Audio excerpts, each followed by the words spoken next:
I never thought a simple trip to Mrs. Caldwell's house would make me feel like I was breaking some unwritten rule of the universe. But standing there, hammer in hand, smelling faintly of sawdust and her vanilla-scented candles, I realized I couldn't think straight. She appeared at the doorway, barefoot, in a soft gray sweater that slipped just enough to make me notice the curve of her shoulder. "You really didn't have to come all the way here," she said, but her voice trembled slightly, like she was fighting a desire to say more. "I thought I could help," I said, shrugging, avoiding her gaze. My hands felt clammy. Every polite word I wanted to say caught somewhere between my chest and my throat. Mrs. Caldwell, my friend's mom, always had this aura of calm that made it impossible not to notice her. The way she moved, graceful, unhurried, made me feel like I was intruding on a world I wasn't meant to enter. And yet, the warmth in her eyes as she studied me was intoxicating. She leaned against the doorframe, arms crossed, head tilted, and watched me measure the old cabinet. "You've gotten taller since the last time I saw you," she murmured almost distractedly, and then looked away. I caught the faintest blush on her cheeks. My heart thudded loud enough I feared she could hear it. There was a pause, awkward, suspended. I could hear the soft hum of the refrigerator, the distant bark of a dog from across the street, the faint creak of floorboards beneath my sneakers. I remember when you helped me fix the sink last summer," she said finally, her tone light but layered with something I couldn't name. "You've always been careful, thoughtful." I swallowed. "I guess I like fixing things." My voice cracked slightly, and I hoped she didn't notice. She stepped closer under the pretense of examining my work. I caught the faint scent of her perfume. Something warm, almost like cinnamon, but soft, and my hands betrayed me, tightening on the hammer for a second too long. She didn't move away. Instead, she brushed a strand of hair from her face, her fingers grazing mine. A spark. I wasn't sure if it was shock, guilt, or something else. Ran through me, sharp and impossible to ignore. Her lips curved in a small, knowing smile. "You make me forget everything else tonight," she whispered. My chest seized, my mind screaming at me that this was wrong, that boundaries existed for a reason, but I couldn't step back. I didn't want to. Cleared my throat. I don't know what to say to that." My voice sounded small in the quiet of her living room. "You don't have to say anything," she replied, her voice barely above a whisper. Then she turned, gesturing toward the cabinet. "Just stay." And her eyes lingered on mine in a way that made my skin hum, like static electricity brushing across a nerve I hadn't known existed. There was a sudden knock at the door, distant yet sharp. My stomach dropped. It was probably my friend, or worse, someone who shouldn't witness this. But the moment she brushed past me to answer, our fingers barely touching, my thoughts scattered like leaves in a sudden gust.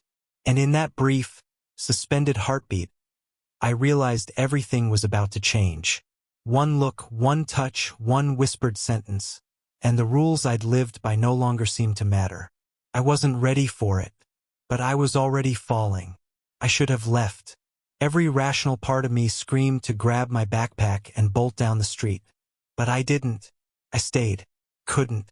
She was leaning over the cabinet, wiping dust from the hinges, and I caught a glimpse of the faint lines on her wrists, the way her sweater rode up slightly as she moved.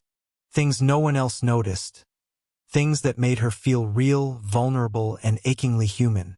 My chest tightened with a mix of admiration and guilt. She wasn't just my friend's mom anymore. She was someone I could see clearly, someone I wanted to see. "You don't have to do that," I said, my voice a little too loud, too earnest. She straightened, a flash of something. Frustration? Embarrassment? Crossing her face. "I know, it helps me think. Helps me feel like I can manage things. You know?" Her fingers lingered on the edge of the cabinet as if grounding herself, and I noticed a faint tremor, almost imperceptible, but enough to make my stomach twist. She wasn't always this composed. I could see it now. The tired slump in her shoulders, the quick inhale she tried to mask, the way her eyes darted toward the doorway as though she expected someone, or something, to appear and ruin the moment. And I hated myself for noticing, for being drawn in. "You always seem so certain," I blurted, then immediately regretted it. My voice cracked. She glanced at me, one eyebrow raised, the tiniest smirk playing at her lips. "Certain?" she asked softly. "I'm far from certain about a lot of things." Her eyes met mine, unwavering, and I felt like she could see every thought I tried to hide. I swallowed hard, aware of how close I'd been standing, aware of the heat creeping into my face. There was a pause, a long, suspended second where nothing moved except the faint sway of the curtains in the afternoon light.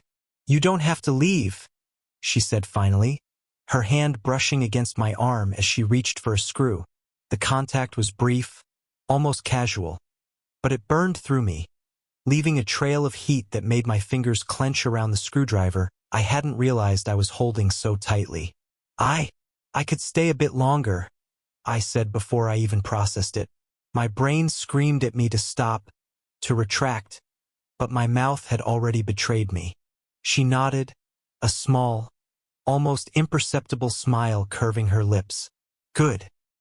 I like having someone here, even if it's just for a little while."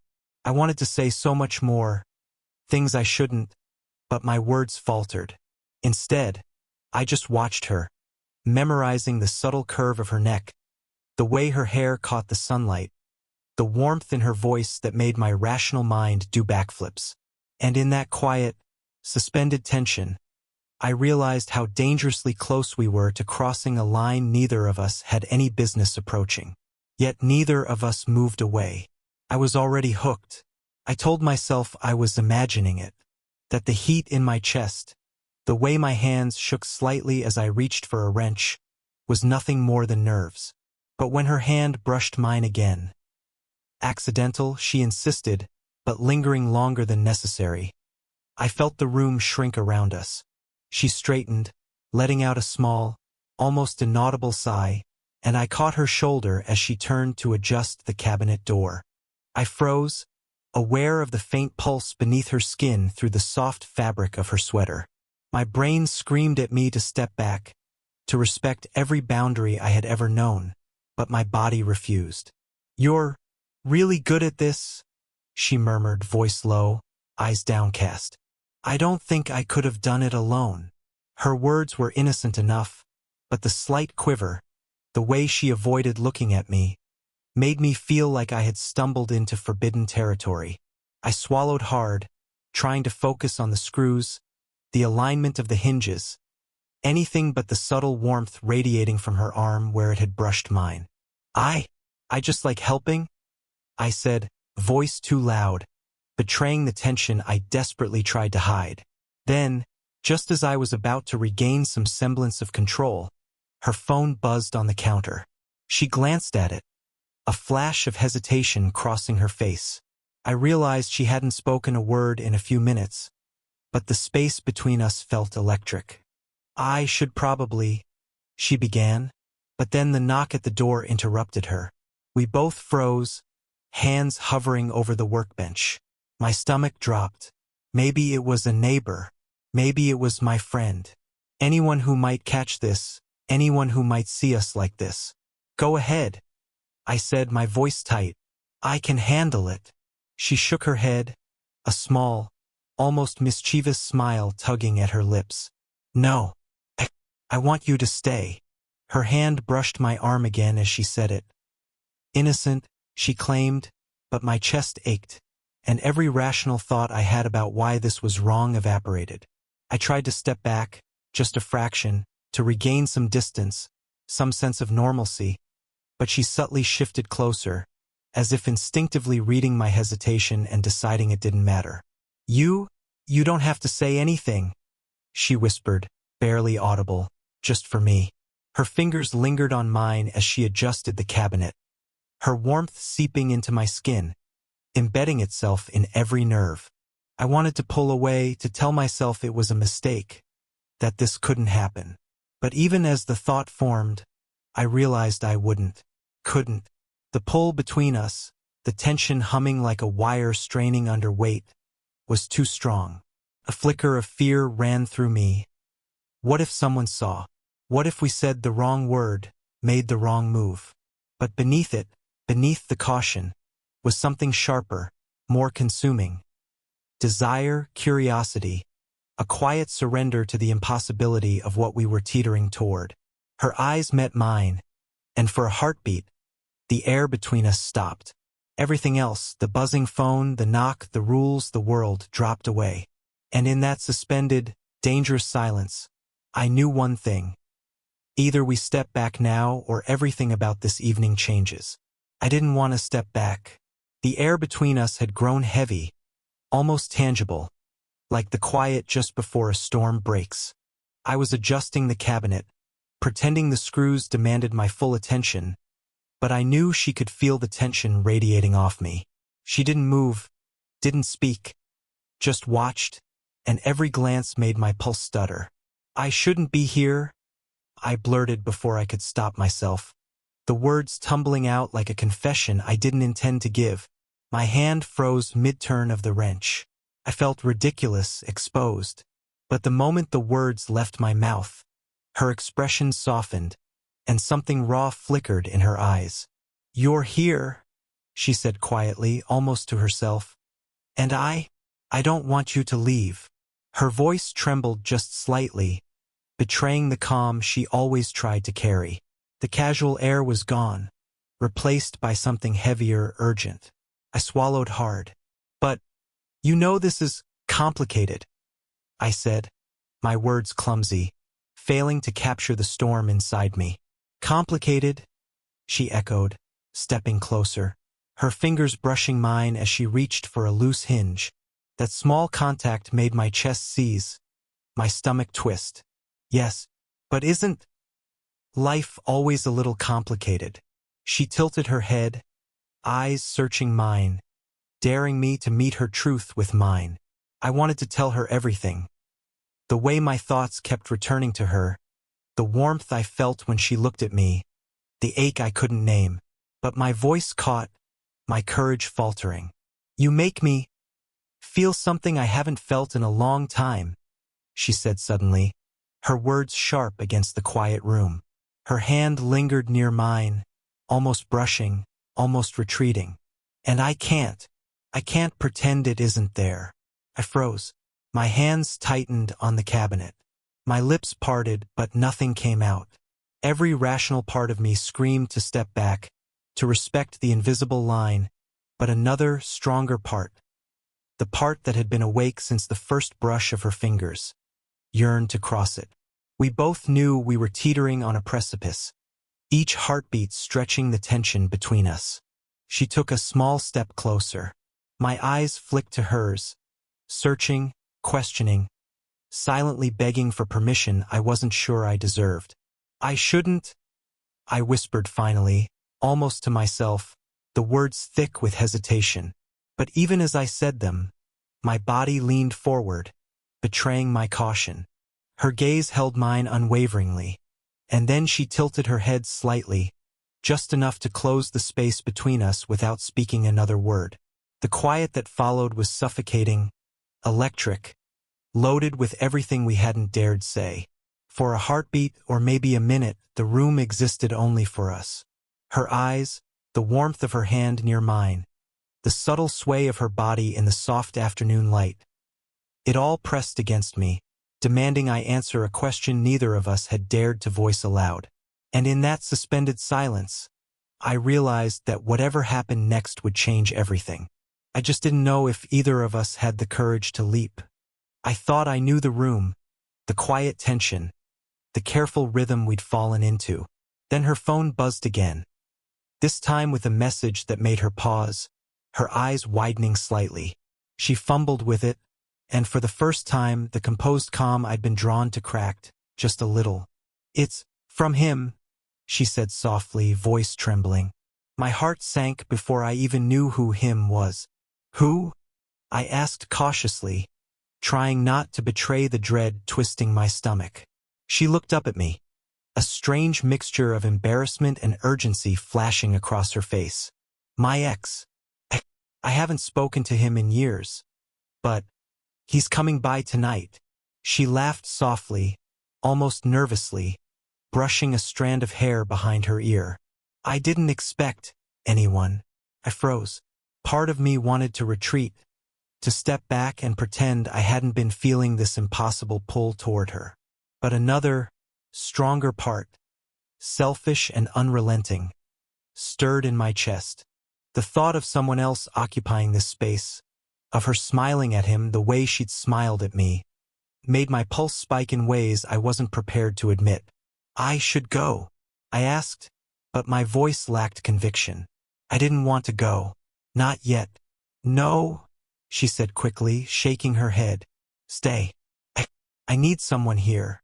Her hand brushed against mine as she spoke, and the familiar spark jolted through me. My rational brain screamed at me, but my body refused to obey. Then she laughed again, a soft, almost guilty laugh, and something in her expression stopped me cold. I didn't tell you everything, she confessed, voice dropping. Years ago, you might not believe it, you helped me when I was at my lowest, and somehow I never forgot it. I think I've been waiting for someone like you ever since. I stared, my mind spinning. That night long ago, when I was barely old enough to notice, barely brave enough to act. She had needed me, and somehow I had been there. I had remembered it differently, distant, insignificant.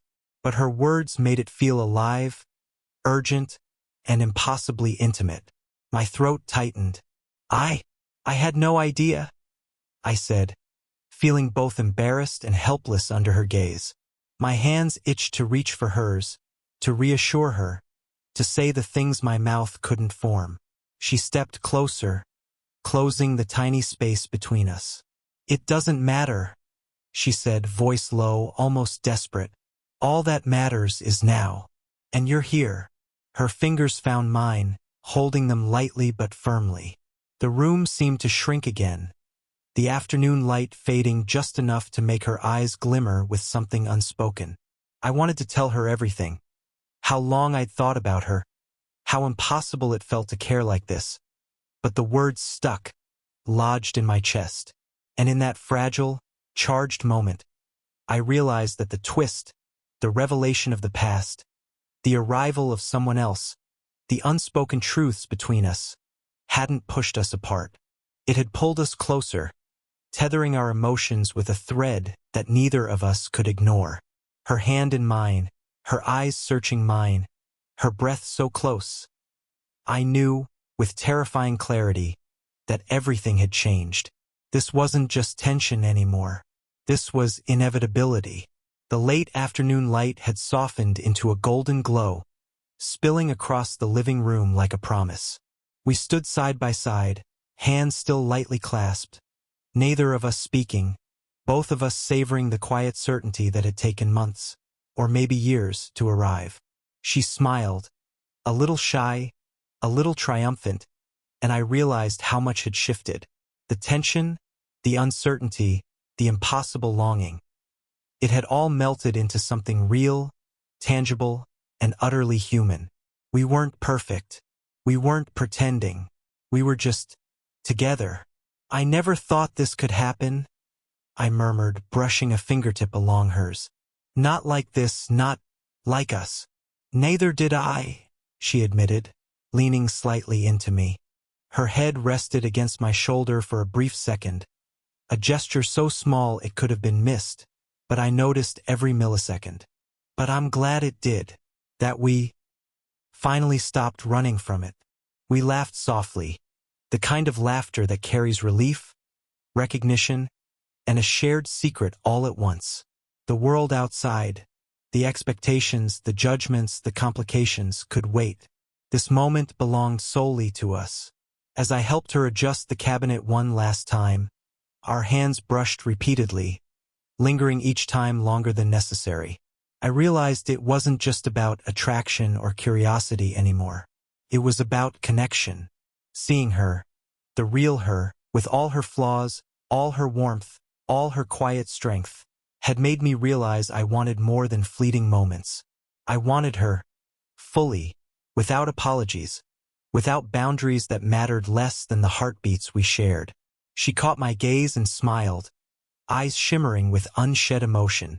"I feel seen," she whispered, voice low and trembling, like someone finally notices all the little things that make me, me. "I see you," I said simply. The words carried the weight of everything we'd been through, the hesitation, the longing, the danger, the slow, impossible pull between us. And then we just stayed there, letting the room, the soft light, and the gentle quiet stretch the moment until it felt like time itself had paused. No rush, no pressure. Just two people who had dared to step across a line and discovered it wasn't a line at all. It was a bridge. By the time evening settled in, the world had resumed its rhythm outside. But inside, we had found a space of our own.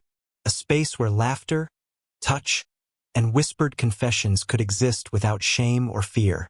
It wasn't the end of our story. It was the beginning. A beginning built from honesty, vulnerability, and a connection neither of us could or wanted to deny. And as I walked home later that evening, my mind replayed the smallest gestures, the tiniest touches, the whispered words, and I smiled. Life was messy, unpredictable, impossible.